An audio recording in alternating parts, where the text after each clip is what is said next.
9 de la mañana, 17 minutos. Bueno, ya ingresamos en los últimos 2 meses de campaña electoral rumbo a las elecciones de octubre, que, como ustedes saben, van a ser el último domingo de octubre. Ya faltan entonces menos de 2 meses para esa instancia.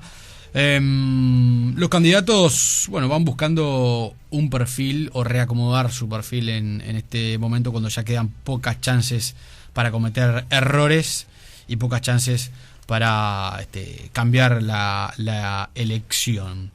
Vamos a hablar de todo esto con el profesor Gerardo Caetano. ¿Cómo está, Gerardo? Leandro te saluda, buen día. Buen día, Leandro, ¿qué tal? ¿Todo bien? Todo bien, todo bien. ¿Cómo estás viendo esta semana de la campaña? Porque venimos hablando todas las semanas, pero viste que en las campañas electorales una semana es mucho tiempo. Ni que hablar 2 meses, que es lo que falta, ¿no? Ni que hablar. Bueno, yo creo que hay algunos datos que se han instalado. Estamos en una campaña abierta. Eso es lo que indican las encuestas. Y eso es tal vez lo que el olfato político está revelando. Parece haberse instalado la idea de que en octubre el Frente Amplio no va a ganar en primera vuelta, ni va a obtener mayoría legislativa propia. Lo cual dejaría un balotaje que todo lleva a indicar que sería entre el doctor Tabaré Vázquez y Luis Lacalle Pou. Esto ya refiere un dato muy importante de concretarse, porque siempre, como se dice, la encuesta que sirve es el día de las elecciones. Claramente. Pero de concretarse esto, el país estaría ante un cambio inédito. Aquí nos hemos acostumbrado a que hay solamente 2 hipótesis de gobierno. O gobiernan blancos y colorados en coalición, como lo hicieron entre el 85 y el 2005, sí, bajo un presidente colorado o blanco, o gobierna el Frente Amplio con mayoría legislativa propia, como lo hizo el Frente en los últimos 10 años. Han sido los 2 escenarios que hasta el momento se han dado, ¿no? Claro. Y yo siempre he señalado que un país no puede tener 2 ecuaciones de gobierno solamente, y que tarde o temprano se iba a dar otra ecuación de gobierno. Ya fuera que ganaba un presidente blanco o colorado, pero la coalición blanca y colorada no tenía mayoría legislativa, y entonces tenía que incorporar, ya sea en la coalición o ya sea en un gobierno que respondiera caso a caso a la búsqueda de mayorías legislativas, o que iba a ganar el Frente Amplio sin mayoría legislativa propia. Claro. Y creo que eso es lo que vamos a tener, con lo que es muy importante registrar en este momento, bueno, el perfil de cada uno de los candidatos, pero también de cada uno de los partidos, para, bueno, transitar ese paso, que es un paso inédito, pero que no debiera ser dramatizado, porque en realidad en la historia política del país, en muy pocas oportunidades el presidente de la República tuvo mayoría legislativa propia para su partido. Yo te podría relatar la historia política del siglo XX, y en realidad fueron muy pocas las oportunidades en donde el Partido Colorado o el Partido Nacional tuvieron mayoría legislativa propia. Y al mismo tiempo, dentro de cada uno de esos partidos, claro, la negociación política no era sencilla. A veces era más complicada que hacia afuera. Claro, un acuerdo entre la 14 o la 15, o un acuerdo entre el nacionalismo independiente y el herrerismo, sí, a veces era más difícil que un acuerdo entre la 14 y el herrerismo, sí, o que entre la 15 y el nacionalismo independiente. Bueno, más acá en el tiempo, durante el gobierno blanco, Lacalle tenía problemas para acordar con el Movimiento Nacional de Arrocha, tanto como con el Partido Colorado, ¿no? Claro, y el último apoyo que tuvo el gobierno de Lacalle, sí, el apoyo hasta el final, fue el apoyo del pachequismo. Claro. Pacheco Areco fue quien le dio el apoyo de sus legisladores hasta el final. Entonces, no debiéramos dramatizar esta hipótesis, incluso debiéramos verla, bueno, como un aprendizaje necesario que el país tiene por delante. Claro, todos los partidos quieren tener mayoría legislativa propia. Claro. sabemos que hay uno solo que la puede obtener, pero los datos de las encuestas, y en este caso es de todas las encuestas, dan como muy lejano ese escenario. Entonces vamos a tener un proceso de aprendizaje. Incluso es muy posible que algo que más de una vez se habló, bueno, el Frente Amplio más el Partido Independiente, que sería como un partido bisagra, darían la coalición. Bueno, tal vez no alcance. Claro, hay que ver cómo se vota en octubre, ¿no? Claro, hay que ver cómo se vota en octubre. Y los perfiles indican que en octubre, además de las bancadas que va a tener cada partido, van a haber mapas internos dentro de los partidos que en algunos casos van a generar modificaciones importantes respecto al mapa parlamentario por partido. Claro. Es decir, hay sectores que hoy tienen una gran bancada parlamentaria que van a bajar mucho. Y hay otros que prácticamente no tienen bancada parlamentaria y que van a subir mucho. Te doy simplemente algunos ejemplos. Bueno, la 711, la lista de Raúl Sendic, bueno, fue la lista más votada en las elecciones internas. Eso no quiere decir que en octubre obtenga la mayoría dentro del Frente Amplio, pero no cabe duda de que la 711 va a tener una bancada legislativa muy importante. Sí, ahí va a haber un escenario nuevo porque no es una bancada, como tú decís, que esté actuando en este momento, ¿no? Exactamente. Entonces, ahí hay un cambio fortísimo. Otro cambio. En el Partido Nacional, la 404, liderada por la calle Pou, bueno, tuvo una votación espectacular también adentro del partido y superó a lo que era la lista oficial, la lista clásica del herrerismo, que era la 71. Incluso la propia confección de la lista al Senado, que es una lista única, ya está estableciendo cambios muy fuertes. Tú piensas que el presidente del directorio, el actual presidente del directorio del Partido Nacional, Luis Alberto Heber, está en el 5º lugar de esa lista común entre la 404 y la 71. Y es el primero del tronco, del viejo tronco herrerista de la 71 que aparece, ¿no? Un legislador que ha actuado prácticamente en las últimas legislaturas, un legislador clave de la parte herrerista como Penades, Penades también, está en el 7º lugar. Está en el 7º lugar. Y en el 2º lugar, bueno, está el intendente Enciso, que seguramente renunciará para competir por la intendencia de Florida. Pero en el 4º lugar está Javier García, que era diputado por el otro tronco del Partido Nacional. O sea, son cambios muy importantes. Y eso también va a ser muy importante en la formación de la ecuación de gobierno, porque, recordémoslo, el sector de la Rañaga y el sector de la calle Pou no opinan lo mismo respecto a muchos temas. Y el sector del Frente Liber Sereñi y los grupos que conforman, bueno, ese nuevo mega agrupamiento, que comenzó llamándose el Grupo de los 8, dentro del Frente Amplio, bueno, no opinan estrictamente lo mismo. Incluso dentro del Partido Colorado, que es el partido en donde la hegemonía del grupo ganador es más fuerte, bueno, hay matices también entre el núcleo de Vamos Uruguay y el sector de Ballistas de Ley. Entonces, va a haber que registrar con mucha claridad cómo queda el mapa parlamentario y ver las ecuaciones de gobierno. Pero insisto, no hay que dramatizar, y a veces se dramatiza.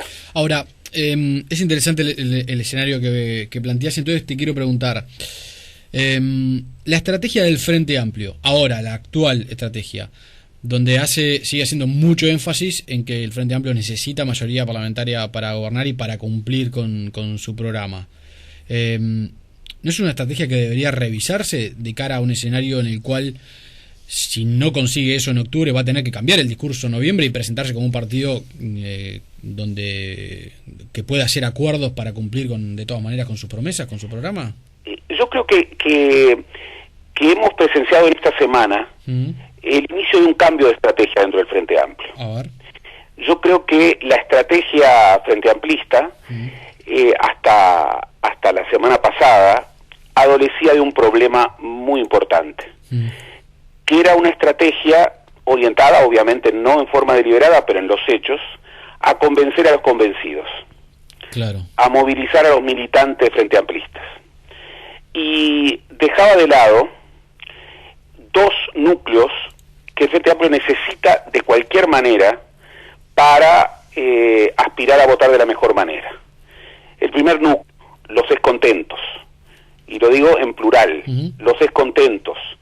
No son descontentos solamente con Tabaré Vázquez, no, son descontentos con la gestión frente amplista, algunos con la gestión del gobierno de Mujica, otros con la gestión del gobierno de Vázquez, el desgaste propio de los 10 años, algunos descontentos porque quieren un giro a la izquierda, otros descontentos porque, bueno, el IRPF los está castigando mucho, algunos que por ahí están tentados a votar a la izquierda del Frente Amplio, donde tradicionalmente nunca hubo nada, pero hoy está la hipótesis de que por lo menos, eventualmente, Unidad Popular o el PERI obtengan juntos, a pesar de que no votan juntos, sí, un 1,5, algunos le dan hasta un poco más, sí, incluso algunos le están dando la posibilidad de que la Unidad Popular tenga un diputado, lo cual sería un cambio, porque sería la primera vez que hay un diputado, desde que está el Frente Amplio, a la izquierda del Frente Amplio. Sí, va a ser un paisaje raro el del Parlamento. Un paisaje raro porque seguramente ese diputado no va a acordar con nadie. Sí, claro. Bueno, yo creo que ahora, esta semana, el Frente Amplio está orientando propuestas hacia los descontentos, tratando de que vuelvan a votar al Frente Amplio, no solo en noviembre, sino que vuelvan a votarlo en octubre. Claro. Bien, ahí hay un cambio de estrategia. Otro cambio de estrategia, y nuevamente recuerdo una vez más a César Aguiar. César Aguiar, en las tertulias que teníamos en la radio, siempre decía algo muy sabio. Decía, en el Uruguay las elecciones las definen los no creyentes. Claro. Los no creyentes son aquellos para los que... muchos creen que los no creyentes no tienen definición política. No tienen definición política. Es la de no querer tener una identificación político-partidaria y la de mantener una independencia para un día votar a unos y un día votar a otros. Sí. Pero esa franja, que todas las encuestas revelan que es una franja tal vez minoritaria pero decisiva, hay que contar con esa franja para ganar la elección. Y el Frente Amplio comienza a desplegar propuestas y orientaciones hacia esa dirección. Entonces, este cambio de una campaña muy dirigida a convencer a los convencidos, a los propios, a los militantes, a una campaña que, sin dejar de lado esto, se orienta a propuestas que vuelvan a atraer a los descontentos y que de alguna manera se dirijan a competir por los no creyentes, necesita plantear, por eso no lo veo contradictorio, que lo necesita en octubre y que lo necesita para obtener una mayoría propia. Entre otras cosas, ¿por qué? Bueno, porque si solamente los está apelando para noviembre, ya está dando por buena algo, una situación que al Frente no le conviene dar por buena. ¿Por qué? Porque el Frente Amplio es el único que puede aspirar, claro, en clave realista, a competir por la mayoría legislativa. Ahora, ¿es un objetivo realista? Bueno, las encuestas están diciendo que no. Expresamente, Luis Eduardo González dijo que no era un objetivo realista. Sí. Pero si uno mide las otras encuestas, bueno, tenemos un promedio de entre 39 y 41%, en algunos casos bordeando el 42%. Es decir, hay un salto allí que, bueno, no es imposible, pero sí parece muy difícil. No tanto por la foto, sino por la película, la tendencia cuál es. Claro. Y en eso son contestes todas las encuestas, que en el 2014 la intención de voto por el Frente Amplio ha venido bajando de manera sostenida, y que también el índice de popularidad de Tabaré Vázquez, que recordémoslo, las encuestas lo han dado como el político más popular del Uruguay hace 15 años, también han marcado una tendencia a la baja en los índices de su popularidad. ¿Esto se puede revertir en 2 meses? Teóricamente sí, pero parece muy, muy difícil. De todas maneras, para atraer a los descontentos y para atraer a los no creyentes, el Frente no debería abandonar en el discurso su pretensión de tener mayoría legislativa propia. Sin embargo, incluso alguna encuesta que ha medido la idea ante la ciudadanía, bueno, ¿a usted le gustaría que el próximo gobierno tuviera mayoría legislativa propia? Bueno, y las encuestas están revelando un dato importante, que la mayoría de los ciudadanos, más allá de a quién voten, como que establecen una opinión en relación a que, bueno, que no les gustaría, que no les gustaría que el próximo partido de gobierno tuviera mayoría legislativa propia. Y eso es una señal, De todas maneras, atraer para octubre es también atraer para noviembre. Yo creo que incluso la hipótesis de muchos votantes cercanos al Frente Amplio, que en octubre van a votar una cosa y en noviembre van a votar otra, es una hipótesis yo creo que bastante consistente. Esto ya lo sabíamos, por ejemplo, desde la interna. La interna Frente Amplista, que recordemos siempre es una instancia que al Frente Amplio le cuesta mucho elaborar, que le cuesta mucho tramitar, a diferencia de otros partidos. Es muy curioso. La única vez que el caudal de voto Frente Amplista fue el mayoritario en la elección interna fue en el 2004, cuando el Frente Amplio tenía candidatura única, es decir, cuando no tenía controversia interna. Parece poco lógico, y sin embargo tiene que ver con la cultura Frente Amplista, de la candidatura presidencial única. Mientras que cuando ha habido competencia, el caudal de votos ha sido bajo, incluso en esta última encuesta, en esta última elección interna, el gran bajón electoral se dio dentro del Frente Amplio, en donde votó un 7% menos del porcentaje de caudal de votos en la interna de lo que había ocurrido hace 5 años.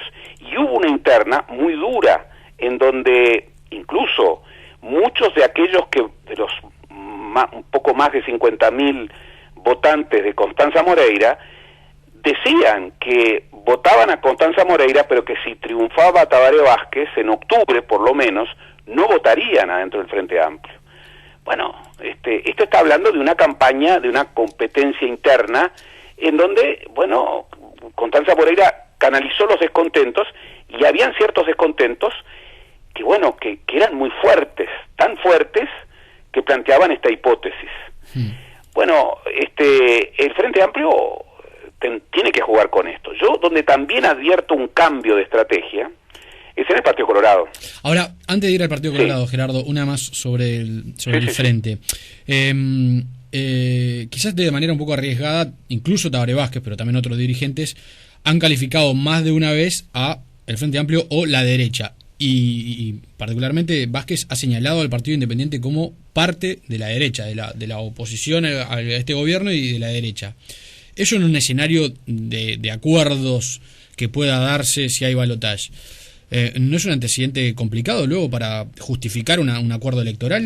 Sí, sin duda. El eje izquierda y derecha, en el que yo creo, yo creo efectivamente que hay un eje izquierda-derecha.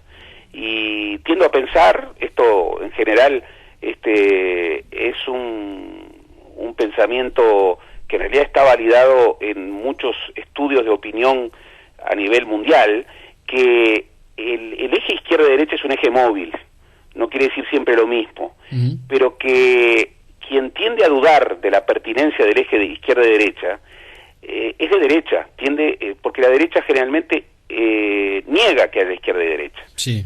Esto, de alguna manera, los estudios de autoidentificación ideológica lo prueban, no solo en el Uruguay, sino en el mundo. Pero, digamos, es un tema opinable. Ahora, partir el electorado entre izquierda y derecha, primero, no es realista. No es realista, nadie se lo cree. ¿Por qué? porque siempre hay una opinión centrista, mucho más en el Uruguay. Claro. Las encuestas de autoidentificación ideológica revelan un espacio muy importante que se ubica en el continuo izquierda-derecha, en el centro. Y aquí cabe un señalamiento. Hay quienes dicen que ubicarse en el centro es no tener definición. Es un gravísimo error. Ubicarse en el centro es tener una definición tan fuerte como una definición de derecha o una definición de izquierda. Es ubicarse en el centro, que no es un poco de una cosa y un poco de otra, es otra cosa, es otra definición. Nadie puede pensar, por ejemplo, que todo el Partido Nacional es de derecha, o que todo el Partido Colorado es de derecha, y mucho menos que el Partido Independiente. Que el Partido Independiente, en donde hay muchísimos ex Frente Amplistas, claro, es un partido cuyas propuestas, cuya acción política cotidiana es una acción política de derecha. Entonces, claro. Y además para el Frente Amplio puede ser un socio importante en un futuro gobierno. Por cierto. Ganando la presidencia pero no teniendo mayoría, digamos, un socio casi natural el Partido Independiente. Por cierto. Entonces, esa división del electorado gruesa entre de un lado la izquierda y del otro lado la derecha es intencionada. Yo creo que en términos de convocatoria electoral no es efectiva, no es efectiva. No se captan, por ejemplo, votos de no creyentes que son tan importantes, polarizando izquierda y derecha. A mí me parece que el reconocimiento de una opinión centrista es un reconocimiento, en primer lugar, realista, y en segundo lugar, eficaz en términos de captación electoral. La mayoría de los análisis han dicho que el crecimiento del Frente Amplio en los últimos 20 años se ha dado porque ha sabido capturar mejor que los otros partidos el centro. Y por otra parte, en una disputa electoral en donde dentro de los partidos tradicionales han prevalecido, tanto dentro del Partido Colorado como dentro del Partido Nacional, las candidaturas que uno diría están más volcadas a posiciones más de centro-derecha, sí. Uno diría, bueno,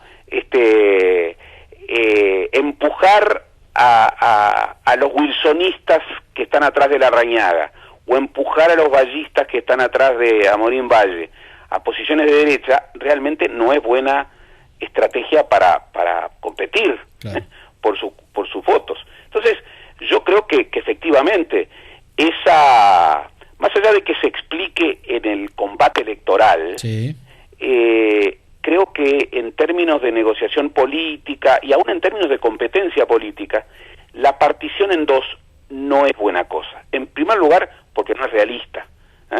El Uruguay no está dividido entre ciudadanos que son de izquierda y ciudadanos que son de derecha. No. Hay un porcentaje muy importante, a veces es el mayoritario, que se ubica en el centro.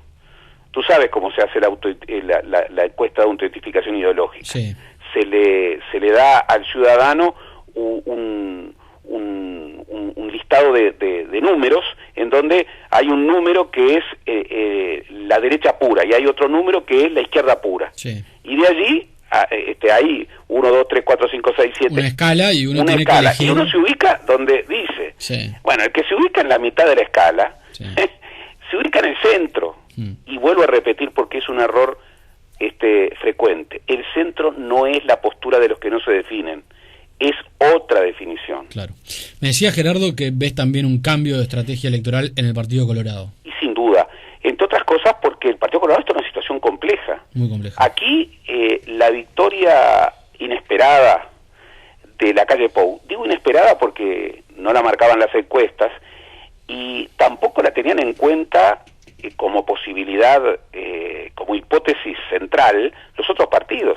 Parece bastante claro que tanto Tabaré Vázquez como Bordaberry, seguros ganadores en las internas de sus partidos, se habían hecho la idea, incluso habían diseñado un plan de campaña en donde su contendor iba a ser Larrañaga. Claro. Bueno, el contendor es la calle Pou, y eso cambió la elección. Particularmente se la cambió a Bordaberry, porque Bordaberry compite directamente en una franja de votantes con la calle Pou, cosa que no ocurría con Larrañaga. A Bordaberry, le surge un contendor que es más joven que él, un contendor que expresa mejor eso tan vago y genérico, pero que de alguna manera, como lo indica la campaña, la ciudadanía está buscando, que es la renovación, entre comillas. Uno que puede decir, pero ¿qué es la renovación? Y bueno, puede ser definida de muchas maneras, pero parece que la ciudadanía busca algo de eso, y ahí hay una franja de competencia muy marcada. Las encuestas también están diciendo, todas las encuestas, que el Partido Colorado está más o menos en la mitad de intención de voto que el Partido Nacional, a 2 meses de la elección, con lo que parecería consolidarse la idea de que si hay balotaje, Bordaberry no va a ser el candidato del balotaje, va a ser el candidato del Partido Nacional, Lacalle Pou el candidato del balotaje. Esto a Bordaberry y al Partido Colorado le cuesta mucho. Por otra parte, la configuración de la fórmula fue una configuración complicada, en donde la pata más débil del partido, pero que es la pata decisiva para que el partido tenga más votos, que es la pata ballista, bueno, quedó mal en la fórmula, protestó. Eso hace que yo creo que el Partido Colorado salga a competir mucho más decididamente contra el Partido Nacional. Y creo que es lo que hemos visto.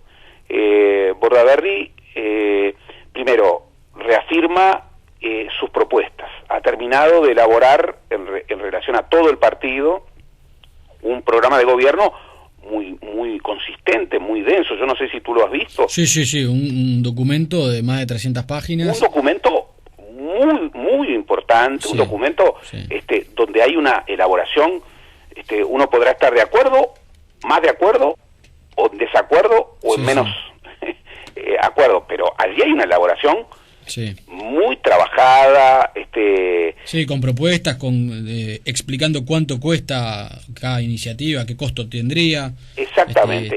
Digamos, técnicamente está bien elaborado. Muy bien elaborada, ha habido allí una apuesta muy fuerte, y en la presentación de esas propuestas, si tú ves, por ejemplo, en la presentación que hizo de las propuestas económicas, Bordaberry orientó mucho de la propuesta, en términos de competencia política, a diferenciarse de las ideas vagas que por lo menos hasta ahora ha dado el Partido Nacional respecto a este punto.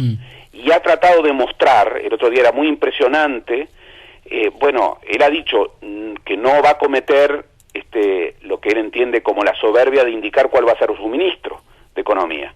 Pero cuando estaba hablando con su compañero de fórmula de las propuestas económicas, atrás había varios pesos pesados de lo que han sido los gobiernos colorados de los últimos 20 años. Allí estaba, exministros como Isaac Alfi, como Luis Mosca, había figuras, prácticamente legendarias en términos de todo lo que significa en el campo político y en el campo empresarial, como Julio Lacarte Muró. Estaba Dabrié, Gerardo. Estaba Ariel Dabrié. Que fue la cabeza de la calculadora del Estado durante 15 años. Claro, que era, desde la dirección de la OPP, prácticamente la imagen emblemática del Estado durante 20 años, porque incluso lo siguió siendo. Era muy fuerte ver eso, y era muy contrastante ver esa imagen, con la propuesta que ha hecho Lacalle Pou, que ha sido una propuesta por una innovación muy fuerte de nombres y de trayectorias, en donde, los 5 o 6 nombres que surgieron de su propuesta no estaban en los cálculos de las trayectorias posibles del Partido Nacional, y en particular las dos principales figuras son figuras con una gran connotación técnica, pero con poca expresión política. Tanto Azucena Arbeleche como Juan Dubra son dos personas que tienen un currículum realmente estupendo en materia académica, en materia técnica. Azucena Arbeleche además tiene, casi 14 años de una trayectoria de gestión muy importante dentro del Ministerio de Economía y Finanzas, pero no tienen connotación política, como sí la puede tener, bueno, del lado del Frente Amplio, Danilo Astorio, Mario Vergara, o como la puede tener en el Partido Colorado, Luis Mosca, Isaac Alfi o Ariel Dabrié. Sí. Entonces, yo creo que el Partido Colorado también cambia la estrategia y va a apuntar no solamente a competir con Vázquez, sino también a competir con la calle Pou. Y el Partido Nacional, en este nuevo escenario, el Partido Nacional también va a tener que cambiar la estrategia. Porque si tú ves, y hoy de alguna manera la prensa comienza a reflexionar sobre esto, la calle Pou, que ha jugado bastante suelto y que, bueno, ha sido la gran sorpresa de la campaña, jugó muy suelto en la interna porque Larrañaga eludió competir con él, sí, compitiendo con Tabaré Vázquez. Sí. Y en este tramo de la campaña después del 1 de junio jugó bastante suelto porque, bueno, no se le apretó en función de definiciones específicas y concretas respecto a sus propuestas.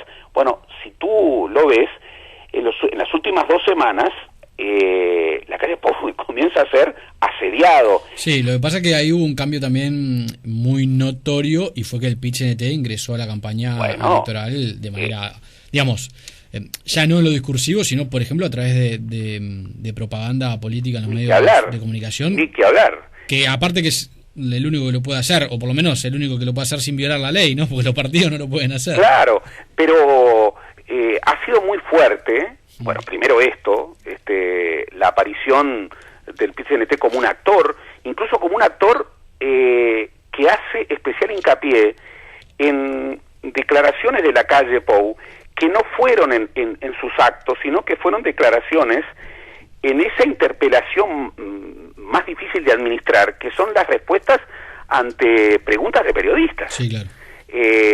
Las posturas de la calle Pou respecto a la ley de 8 horas de los trabajadores rurales, respecto a la ley de penalización de la responsabilidad penal empresarial en caso de accidente de trabajo, o respecto a otro tipo a las modificaciones que sufrirían los consejos de salarios aún en el marco de su continuidad. No son cosas que la calle Pou pudo administrar en un discurso ordenado de campaña, en una presentación pública, no, fueron declaraciones que hizo ante periodistas. Sí. que lo interpelaron. Que tienen en el caso de la ley de 8 horas de trabajo rural, tienen un elemento también que llama más la atención, que lo publica hoy El Observador, y es que la calle Pou votó la ley. Bueno, ahí eso es claramente un error de campaña. Es claramente hoy El Observador publica una nota que está muy buena porque refleja ese diálogo con los periodistas que tú mencionabas hace un ratito, donde le preguntaban a los periodistas, pero ¿qué va a hacer con la ley? ¿La va a derogar? Y le dice, no, bueno, hay que ver. Y después reconstruye El Observador y cuenta que lo votó en general y votó en particular todos los artículos menos uno específico, pero que votó la ley, no solo la calle Pou, sino toda la bancada del Partido Nacional. Lo cual es rara la contradicción, ¿no? Lo cual es muy impresionante. También en su momento fue muy impresionante que en el mismo momento en que la calle Pou decía que la ley de 8 horas, la que había votado, no se adecuaba al trabajo rural, el presidente de la Asociación Rural del Uruguay, Rubén Echeverría, decía exactamente lo contrario. Decía que no habían tenido problemas con la ley, que no creían que era bueno derogarla y que habían encontrado una posibilidad de aplicarla con flexibilidad con los trabajadores rurales, claro, y que cuando en periodo de zafra se debía ampliar, bueno, les parecía justo pagar horas extra. Entonces, ¿qué es lo que uno ve? Y bueno, ve un típico error de campaña. Sí, que esta vez no pasó desapercibido. Y también hoy en la prensa surge algo muy importante, que sale en todos los asesores de campaña. En 2 meses, uno puede decir es poco tiempo o es mucho tiempo, pero lo que sí todos van a coincidir es que no hay mucho espacio para errores. Claro. Porque los errores, sobre todo al final de la campaña, no pasan desapercibidos. Claro. Sobre el error viene la réplica. Sí. Y aquello tan famoso de, el contragolpe como la forma que tienen los uruguayos de atacar, sobre el error viene la réplica. Entonces, lo que en otro momento de la campaña podía pasar desapercibido, a ningún candidato le va a ocurrir en estos últimos 2 meses. ¿Por qué? Bueno, porque están todos bajo la lupa. Particularmente, justamente, la calle Pou, que fue la sorpresa de la campaña hasta ahora. Claro, sí, y como tú decías, es el desafiante para Vázquez y es el desafiante para Bordaberry, con lo cual tiene que cuidar los dos costados. Entonces, yo creo que también la campaña del doctor Lacalle Pou va a sufrir un cambio. ¿Por qué? Y bueno, porque no puede hacer la plancha. Claro. Lo que le ha dado resultado hasta ahora va a estar sometido a exigencias diferentes, como lo demuestra lo que ha ocurrido en las últimas 2 semanas. Entonces, va a tener que innovar. Gerardo, buen cierre. Te mando un abrazo y nos reencontramos la semana próxima. Bueno, será un gusto. Un abrazo. Chao, chao.